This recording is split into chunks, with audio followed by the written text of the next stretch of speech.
call to order the regular meeting of the Maricopa County Community College District Governing Board for November 20th, 2018.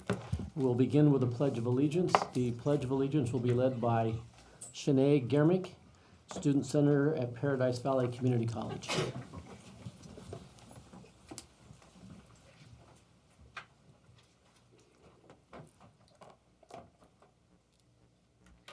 I pledge allegiance to the flag of the United States of America and to the republic for which it stands, one nation, under God, indivisible, with liberty and justice for all.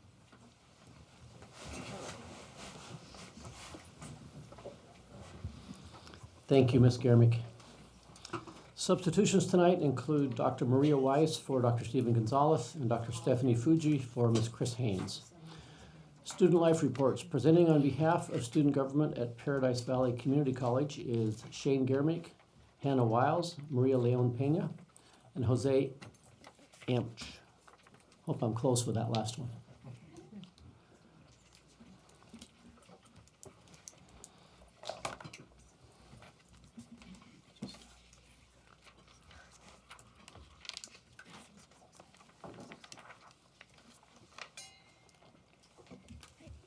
President Hendrix, members of the board, Dr. Harper Marinick, members of the CEC, and guests, my name is Shanae Germick, PVCC Student Government Senator. On behalf of the student leaders of PVCC, I am proud to highlight students' efforts to create positive social change at PVCC and in the community. Today, you will learn about student-led efforts to increase civic engagement, support DACA students, and address student hunger. At this time, I'd like to introduce Hannah Wills, PVCC's All-USA Scholarship recipient.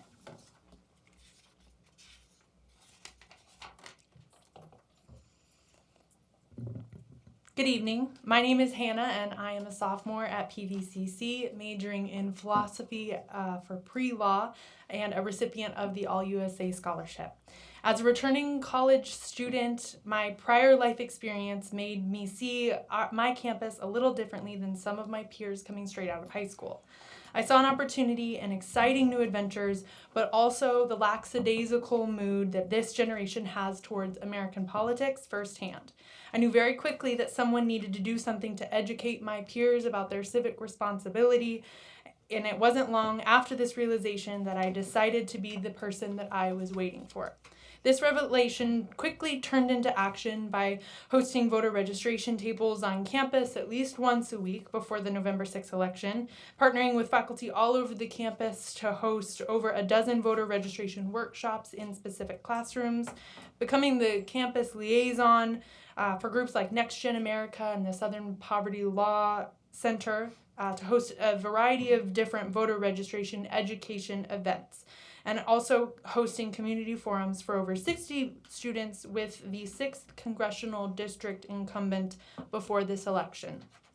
My goal was to make a difference in the youth vote population, and through all that I achieved, as well as the highest youth vote in Arizona since 1988, I can proudly say that I met my goal. Through this experience, I took my education outside the classroom and into the collective hands of all of those at my college who have so much more to offer than some students may realize. The return of this investment was a better education than I ever imagined, an inspirational story that will always have its roots here at PVCC, and a permanent spokesperson for PVCC in this community. For everyone in this room's part in that, I would like to say the most sincere thank you. Let me introduce next Marie Leon Pena, PVCC's Newman Civic Engagement Fellow, to describe her efforts to help DACA students succeed in college.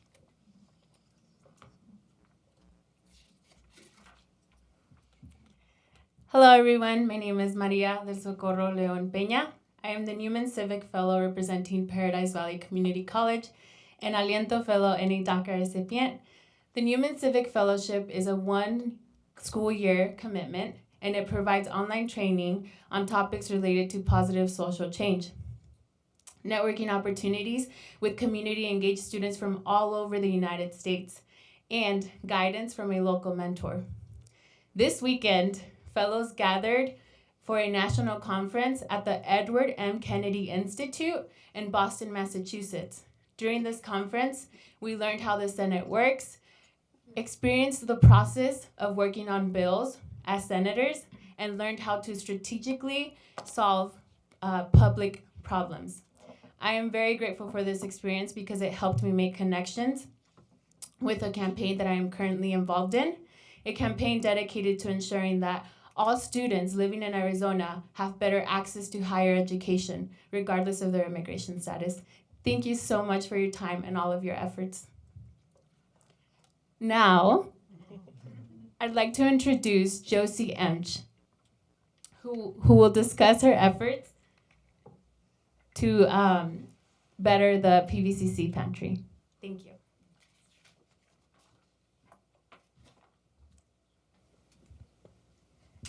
Hello, my name is Josie Emch, and I am studying elementary education at PVCC. At a young age, I was always taught that providing service goes far in a community that is in need. During my time at PVCC, I found that food insecurity was very prominent. I saw this as an opportunity to take initiative of a program that was no longer functioning and revitalize it. This included calling regular meeting planning sessions, recruiting volunteers, advertising to the community, designing a sustainable workflow, and hosting open house events. Currently, the pantry has the help of 3 departments collaborating in a cohesive manner, 15 volunteers who have committed to 40 hours over the semester, and an increase in pantry visits to an average of 20 per week. We are also seeing new visitors as the semester goes on, as well as students feeding their families. As a result of this, PVCC is looking at expanding the pantries program, which has increased interest for donors among faculty and staff. We have also created partnerships with the St. Mary's Food Bank to provide fresh produce on a regular basis. Hearing stories from the students who are served by the pantry inspires me to continue my efforts. I have come to believe that a pantry is an essential college service, as no one can thrive on an empty stomach. Thank you for your time.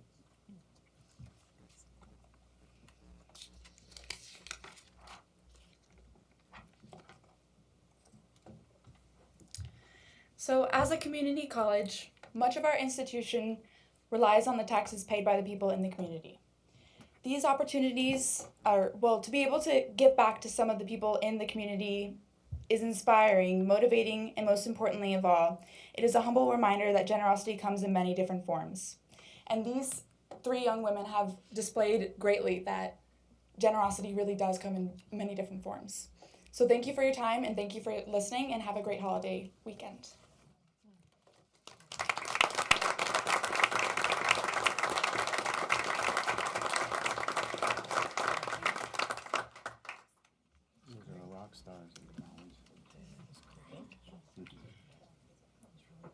Ms. Livingston. Ladies, it would be unlike me to go without a meeting to comment on one of our great presentations. I must say, in 4 years, I have never seen such heart and such fantastic outreach. Keep doing what you're doing, and thank you very much. Happy Thanksgiving. Okay, before we move on to the Chancellor's report, I'd like to recognize Marie Sullivan, if you could stand. There she is. Marie will be Ms. Sullivan will be our new board member representing District 3 here shortly. Thank you for being in attendance. We'll move to the Chancellor's report. Chancellor Harper-Marinick, do you have a report? I do. Thank you, Mr. Hendrix, members of the board. I was going to welcome Mrs. Sullivan, so here you are. Thank you. Yeah, thank you for being here today. I would also like to say thank you to Mrs. Livingston because tonight is her last board meeting. That's why they're all here.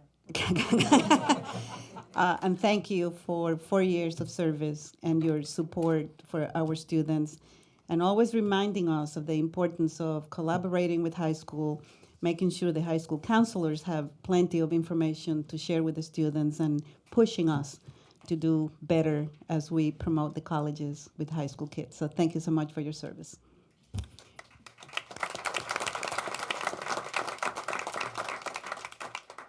And And there is a group of wonderful women in the audience that I would like to recognize and introduce, and it is the 2018-2019 Linda B. Rosenthal Women's Mentor Program. So I will say a few words about the program, and then I'm going to ask them to stand so they can be recognized. The program is designed to provide opportunities for Maricopa women that would like to improve themselves and develop individual learning goals and professional opportunities. We encourage all of the employees to participate and prepare and seek professional opportunities for advancement. This is the 20th year of the program. We have 43, and that may be the largest class ever, 43 mentees participating. We have, the program has been in place, as I said, 20 years, and in those years, we have graduated more than 480 women in our system who are now ready for the next chapter in their lives.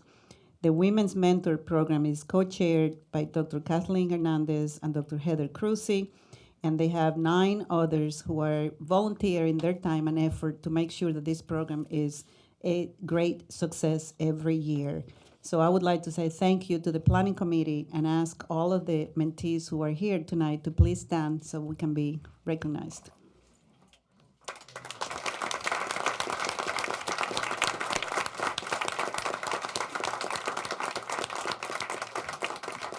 Thank you, and thank you for participating in the program.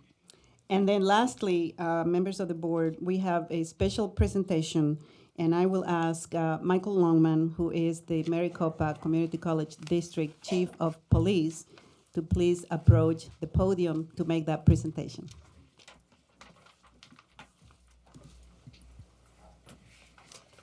President Hendrix, Governing Board, CEC, my Maricopa colleagues, and guests. This is a really exciting time, and on behalf of the Chancellor and I, we are very, very proud to recognize one of our police officers with a life-saving award. We have a citation to read, and it's a privilege to do so before the Governing Board, to hear one of Maricopa's own having done such a wonderful thing. So if I could have Officer Gilbreth come forward here. Mr. Santa Cruz, would you like to come up with us? Oh, there you go. Oh, boy. So, if I could read this citation. Life-saving award presented to police officer. I'm sorry, ma'am. Life-saving award presented to police officer Donald J. Gilbreth. On Friday, 17 August 2018, District Police Officer Donald J. Gilbreth was in his personal vehicle on his way to work when he witnessed a multi-vehicle crash on the 101 freeway. Officer Gilbreth was wearing his department uniform when he stopped to offer assistance. A bystander informed him that the driver of one of the vehicles was not breathing. Officer Gilbreth had to make entry into the vehicle through the passenger side due to excessive damage on the driver's side of the vehicle. He verified that the driver was unresponsive and not breathing. Officer Gilbreth then initiated chest compressions, eventually restoring the driver's breathing. Officer Gilbreth had to perform chest compressions more than once as the driver stopped breathing again.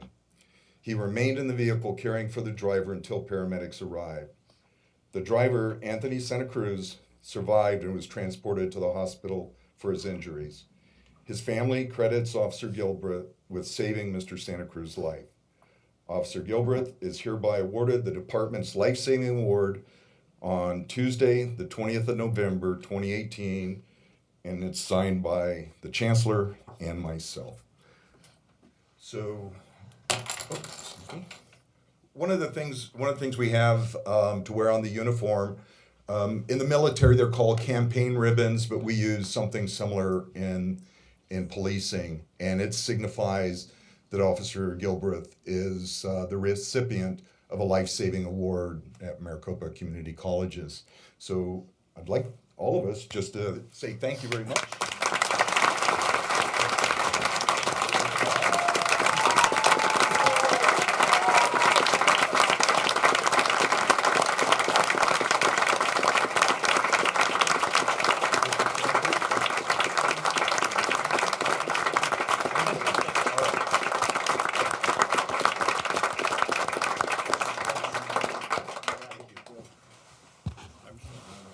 Thank you, Chief, and thank you, Officer, for doing the work you do and having saved a life.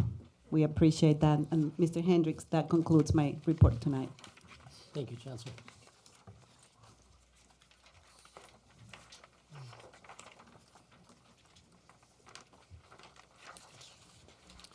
It's kind of hard to follow that. Thank you to all of our police officers. We have a splendid team here. I'm appreciative of all of them. I know I had a challenge earlier last year when there were people making threats and they found them on social media, and our police officers were at my home. They actually posted a camera. They called me every single day to make sure I was okay. And until you experience it, it's just hard to know how great it is to have these men and women available to us. It brought great comfort to my family, and I appreciate each and every one of you. Citizens interim, we don't have anyone signed in to speak. Is there anyone who did not sign in that wishes to be recognized? Okay, we will move on to the consideration of the consent agenda.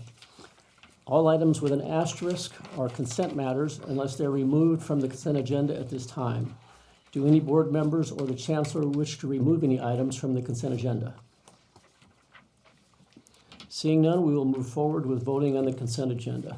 Those in favor, please signify by, we need a motion to pass the consent agenda. I move to approve the consent agenda items. Second. Those in favor of approving the consent agenda so indicate by saying aye. Aye. Those opposed by saying nay. Consent agenda unanimously passes. First read and information items. Are there any questions or comments? Monitoring reports. Do we have questions or comments? Faculty reports. Mr. Champel, do you have anything to report? I do. Is it okay if I close this lid? I hope it'll boot back up. My apologies for that messed someone up. Good evening, President Hendrix, members of the governing board, Chancellor, CEC, fellow faculty, staff, and guests. My name is John Champel, and I am in my 13th year as residential faculty at Phoenix College, where I teach students in biology. I'm also the currently elected president of the Faculty Executive Council, and I'm delighted to continue to have the opportunity to speak to you this evening. First of all, post-election, I would like to congratulate and recognize the new incoming members of the Maricopa Community College's governing board, Marie Sullivan, Kathleen Wynn, and Tom Narini. The Faculty Association and the 1,400 full-time residential faculty we are elected to represent are looking forward to working with the new board members, as well as those who are continuing on the board.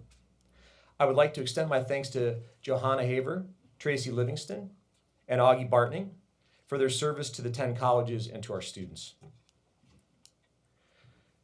As of the most recent district dashboard enrollment statistics, at least 5 of our 10 colleges are currently experiencing major 30% plus FTSE enrollment declines.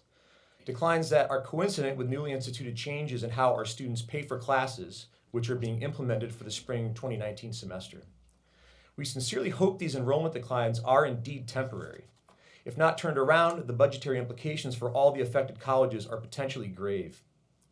Given that faculty are the primary point of contact with students, and now that we better know the nature and extent of the problem, faculty are making every effort to explain the changes to students in all of our classes and are encouraging our students to enroll under the newly instituted payment criteria. With that said, prompt communication with faculty commensurate with true institutional shared governance would have helped many faculty across the district become aware of these enrollment problems weeks earlier, allowing us to help with this critical communication piece to our students. Next, I'd like to report on the good work that the Faculty Foundation has been doing in support of our recently disenfranchised DACA students. Over the last 60 days, the Faculty Foundation has awarded 19 DACA grants totaling more than $33,000. Of course, this only represents a fraction of the need. There are still 68 applications currently awaiting funds, representing a need of more than $140,000.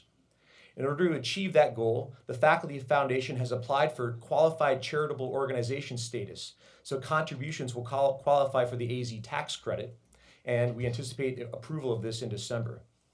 The Faculty Foundation has also set up a GoFundMe account, which we encourage you to contribute towards. Lastly, I'd like to wish everyone a happy holiday weekend. Thank you. Thank you. Governing board reports. Mrs. McGrath, do you have a report?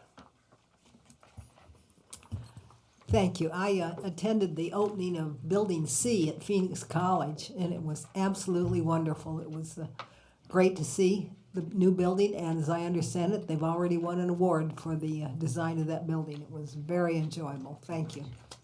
Thank you. Mrs. Haber. I also attended the opening of the Phoenix College Physical Science Building, and I was really quite thrilled that Arlen Solacek had told me that my father-in-law, Ralph Haver, would be recognized, and he certainly was. He was mentioned throughout as the original architect of the building. He has also designed the library and another building. And so that was a wonderful evening for me, and great music.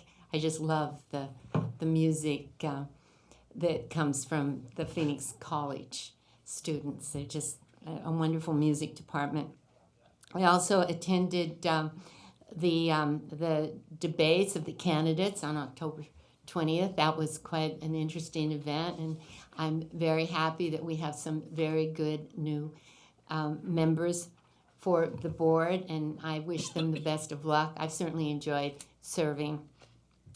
For the last week, I went to the Arizona School Board Association Legislative Conference, and that was quite interesting. I enjoyed doing that, and I find myself wanting to go to as much as I can while I can, and being part of this community college has been a wonderful experience, I think, for all of us, and I'll continue to keep tabs on everybody.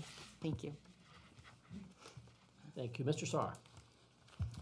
Yeah, I too attended the Phoenix Building C. It's not only a good building in the way that it kept the original architecture intact, but it is incredibly valuable to our students in those sciences with the new equipment, the new design of the rooms and the study areas. I got a chance to sit down with actually a couple of high school students who were taking dual enrollment classes there. Very impressive. It was a robotics class, and my favorite thing anyway. They won national awards, so we're doing the right things, and that building certainly will give them initial resources to make things even better. I did attend the ACCT National Legislative Congress in New York. Even though I'm not a big fan of New York, it was a great conference. I brought back a lot of great ideas. I've given a short snippet of those to the Chancellor, and there's a lot more to come, but it was great. I appreciate the opportunity to go there. We made some new friends, and Maricopa is well thought of nationally, and we certainly have a lot that we can do to get even better. So I look forward to implementing some of the things that we brought back. Thank you. Dr. Thor. Thank you, Mr. President. I would like to comment on the 2018 Student Success Conference that was held November 2nd at the Phoenix Convention Center.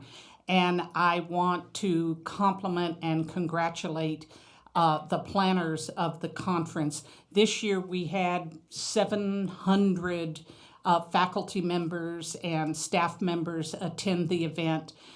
We had an excellent keynote speaker, Dr. Gregory Williams of Odessa College, and a great update provided by our provost, Carla Fisher, on the transformation initiatives. But I also have to comment on the great breakout sessions that were done by faculty and staff who were showcasing the many innovations and initiatives supporting student success at our colleges. So congratulations to everyone who was involved. And I also would like to congratulate the 3 new members of the Maricopa Board who will be joining us soon. as well as Mrs. McGrath on her reelection. And at our next meeting, we'll have the opportunity to thank and say goodbye to Mrs. Haver and Mr. Bartning. But since she won't be with us, I also want to thank Mrs. Livingston for her service and wish you all the best in the future, and happy Thanksgiving to everyone. Thank you. Mr. Bartning. Thank you. Well, I feel like I just got here, but I'm hearing it's time to go. And I just would like to, I don't know if I'll be able to attend the next meeting, so if that's the case, I'd just like to express some gratitude for the opportunity I've had to experience such an incredible system here at Maricopa Community Colleges. You hear a lot of things when you're kind of an outsider. I really did not have much experience with the community colleges other than those few courses I took back in the 90s when I was in high school. And I think I've just been overwhelmed with many moments like tonight with the award that was presented for the life-saving incident, just hearing the incredible things that are taking place from students, from faculty, from people within this institution. It's just really a touching. I just feel grateful to have been blessed with this year to be a part of it. Congratulations to the new board members. Unfortunately, you all have to suffer through 4 years. I just got 1 year, so.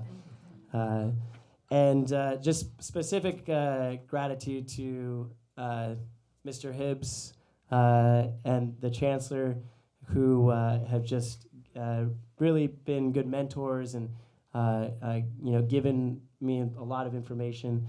I think we're really blessed to have that team at the top, and I just see a lot of people below them in the right place, and so I'm optimistic for this new board and that things keep going in the right direction, because I think it may take some time to see some of these measures really take effect, but I really believe we're on the right path. And so, anyway, if I see you again next month, then you don't have to hear much from me. I'll just report. But thank you all. Thank you, Mr. Bartning. Ms. Livingston. Well, I wrote this twice, and I'm taking tiny parts, and I won't extend this meeting very long, I promise. 6 years ago, I entered politics. First, I became a board member at Peoria Unified School District. And then I became a board member here, thinking I can do both and run it as president while keeping my own classroom alive. Well, I found out I couldn't do everything. So I had to step off of Peoria, the K-12 district, which I loved, because this was a bigger boat to steer. Actually, it's a very large ship. My passion for the last 23 years has been education. As a classroom teacher, it is my life. It is my life because of homemade cards, trinkets from my kids that were obviously from their mother's jewelry boxes that I did give away, and all the other good comments that came along with it. It is my passion, and every day it will be my continued service. But tonight, I say goodbye. And this isn't easy. And it's not easy, and it shouldn't be easy, because I love it here so much. So I wrote this down so I would get it word for word. So while I read, which is something I never do, please indulge me. It is now time for another citizen leader to readily fulfill her duty and become your board member of the Maricopa Community College, one of the at-large member positions. It's time for me not to be so comfy in this seat and get down and be a normal, everyday citizen again. I welcome Mrs. Wynn, Marie Sullivan, and the other gentleman whose name I cannot remember right now. Tom Norini. Sorry, sir. As new board members, and I wish you nothing but great success and continued communication, so the best is yet to come. Mrs. Wynn is a person of great integrity and heart, and she will hopefully lead with both. As for me, well, I've seen Maricopa through some vital changes that were very difficult, controversial, but necessary for growth. Success comes from change, and our colleges are on a brink of great explosion as we use our community and education partners to fulfill, oh Lord, hold on, fulfill our role in the governor's mission of 60% of all students will have some form of education beyond high school by the year of 2030. Our role is crucial to not only K-12, but our traditional K-12s, our charters, and our universities. We are what everyone is talking about. Know that and embrace that. Go into your offices and classrooms with great joy because we are what is needed. I'd like to thank you, Maricopa, for 4 wonderful years. The board, the presidents, you all have been through a lot of change, but you're all now in your rightful homes. Lead boldly, lead bravely, without fear, and go forward knowing you really are on the tips of everyone's tongue, and they're waiting to see what this board and you as presidents do going forward to be the part of change, to make 2030 a reality. I now am off to solidify my own dreams in this next chapter I call going back to work, and or really a passion. But as I carry out my goals, I will be watching Maricopa as you attain more than can be imagined as the path is finally cleared. I would also like to thank Dr. Harper-Marinick, Chancellor, for being not only a great leader, but a mentor and a friend. Mr. Hibbs, you've been nothing but fabulous to me. Thank you so much for those extra words of encouragement while I decided to go off and run for, another particular race. Your encouragement and your spirit definitely kept me going. Thank you to all the staff here in the building, faculty, teachers. You do a phenomenal job. I've never gone anywhere or met anyone that hasn't been A+++. Thank you. Have a happy Thanksgiving and a Merry Christmas, Happy Hanukkah, and a Happy New Year. Thanks.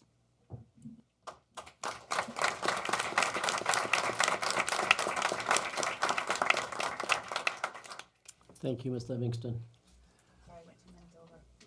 Now that I'm following 2 people that said their goodbyes, I guess I should clarify I'm not being thrown out just yet. I've got a little time left. Over the last couple of years, I've met with all of the college presidents except one. And I can't think of any exceptions. Every time I met with one, I came out of the meeting thinking, wow, they were all visionary people. They were all exciting. They all had different attributes, but they all were excited and positive and had a vision for the future. So the last month I met with 2 of our new presidents, Dr. Johnson and Dr. Peterson. And I don't know what I expected when I went in, but when I came out, both of these guys, I just walked out excited and just high on life. We've got 2 more just outstanding, unbelievable visionaries with clear plans of where they want to go and what they want to do and how they can help and be part of the program. I just don't know how we find so many outstanding presidents here. They're all just fantastic, and there's 2 more that are just fantastic. I have not met the 3rd one yet, but I suspect that I'll feel the same way after I meet with him. I'd like to join my colleagues in congratulating Ms. Sullivan, Dr. Narini, and Ms. Wynn on their elections to the board. Look forward to working with all 3 of them. I've had time to visit with them, and they're all going to be great additions to the board. In addition, I know they're not here, but I know there's a good chance they might be watching the video, and I'd like to thank Dr. Arterberry, Dr. Elliott, Ms. Vandenboom, and Mr. Arnett, who ran against these people who will be on the board. I've met with 3 of those 4 in the last 2 weeks just to see what their thoughts were. They didn't prevail in the election, but I assumed they ran for some reason and probably had ideas. And so I've met with 3 of them so far, and 2 of them had some phenomenal ideas. The third one was angry. I hope to meet with the 4th person that I haven't met with yet, but they all had great ideas and great thoughts, and I want to thank all of them for running. And I hope the ones that are angry get over being angry and continue to be a positive influence on the community. With that, at this time, I'll entertain a motion and a second to adjourn. I guess we should announce the next meeting date. The next meeting date for regular board meeting is December 11th, 2018 at 6:30. And just as a reminder, we have the board workshop training session on December 4th, beginning at 10 o'clock in the morning. Now I'll entertain that motion. So moved. Meeting's adjourned.